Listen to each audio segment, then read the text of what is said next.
আতঙ্ক কেটে অনেকটা গতিশীলতার পথে হাঁটছে পুঁজিবাজার, কিন্তু সে সুযোগে স্বল্প মূলধনী কোম্পানির শেয়ার নিয়ে করা হচ্ছে কারসাজি। যদিও বিএসইসি বলছে তাদের সার্বক্ষণিক নজরদারির মধ্যে রয়েছে মার্কেট। স্থানীয় আহমেদের প্রতিবেদন। স্টক এক্সচেঞ্জে স্বল্পমেয়াদী কোম্পানি নিয়ে আলোচনা সমালোচনা নতুন নয়। মূল বোর্ডে তালিকাভুক্ত হতে ন্যূনতম ৩০ কোটি টাকা মূলধনের নিয়ম থাকলেও ৬০ কোম্পানি দেখাচ্ছে বৃদ্ধাঙ্গুলি।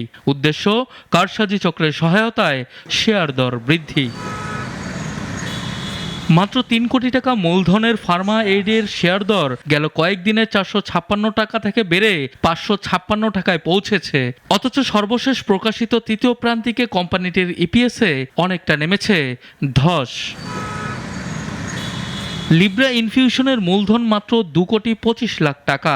কোম্পানিটির ফ্যাক্টরি বন্ধ, অথচ ইপিএসের মেকানিজম করে শেয়ারটি আকাশচুম্বী করছে কেউ কেউ। এমন রয়েছে অভিযোগ, মাত্র ৬ কোটি মূলধনের আরামিট লিমিটেড ১৫০ টাকা থেকে অল্প দিনেই ২১১ টাকা ছাড়িয়েছে। অথচ কোম্পানির অডিট রিপোর্ট দেখলে বোঝা যায় এর অনিয়মের শেষ নেই। তবে চমক দেখাচ্ছে ইস্টার্ন লুব্রিক্যান্টস। ঝুঁকিপূর্ণ পি রেশিও হওয়া সত্ত্বেও মাত্র ১.৫ কোটি মূলধনের এই কোম্পানির শেয়ার দর ২,০০০ টাকা থেকে বৃদ্ধি পেয়ে ৩,০০০-এর কাছাকাছি চলে এসেছে।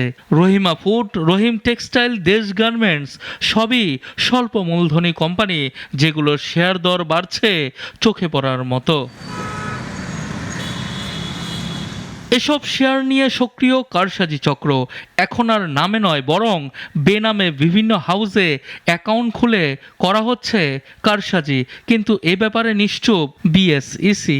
বিসেকের সার্ভিল্যান্স টিম নিয়মিতভাবে মার্কেটকে আপনার সার্ভিল্যান্স করে যাচ্ছে।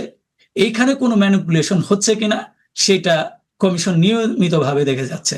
শেয়ার দর বাড়বে কমবে এটাই বাজারের নিয়ম, কিন্তু অস্বাভাবিক দর বাড়া কমায় বিএসইসি সিদ্ধান্ত নিতে দেরি করলে ক্ষতির মুখে পড়েন বিনিয়োগকারীরা। সানি আহমেদ, নাগরিক, ঢাকা।